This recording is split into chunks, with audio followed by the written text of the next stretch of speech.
কবি পৰিমল বকুল বৰুৱাৰ কবিতা হীৰেণ নামৰ কবিতাৰ যাদুকৰী স্পৰ্শত।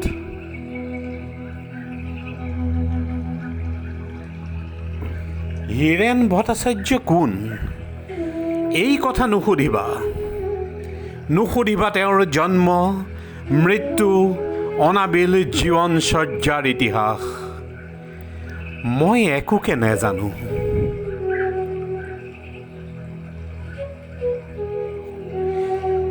তেওঁ কি হীৰেণ নামৰ মানুহটো?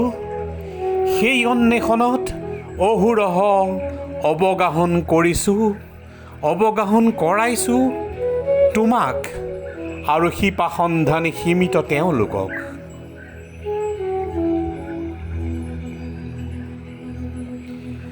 হীৰেণ নামৰ এটা কবিতা, হাড়ে হিমজুৱে ভৰিৰ পৰা মূৰলৈ কবিসত্তা তেওঁ।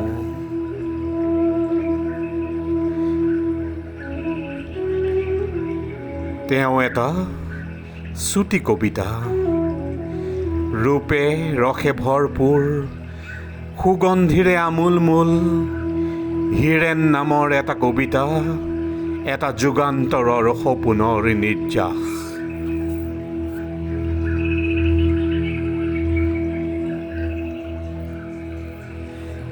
এটা কবিতা হৈ বৈ আছে অনাদি অনন্তকাল। কবিতাই নাম সলায়, কেতিয়াবা দেৱকান্ত, কেতিয়াবা নৱকান্ত, কেতিয়াবা আনন্দ গণেশ, কেতিয়াবা হীৰেণ হৈ বৈয়ে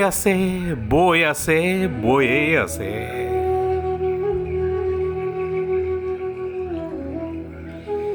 সেই নিৰবিচ্ছিন্ন কবিতাৰ শব্দ ব্ৰহ্মত, সেই কবিতাৰ অমিয়া সুৰ জংকাৰত, হৃদয় জুৰোৱা সংগীত মূৰ্ছনাত, তুমি তেওঁ মই, পৃথিৱীৰ পাপ তাপ ঘৃণা হিংসা দেশ পাহৰি অনাবিল আনন্দত মতলীয়া।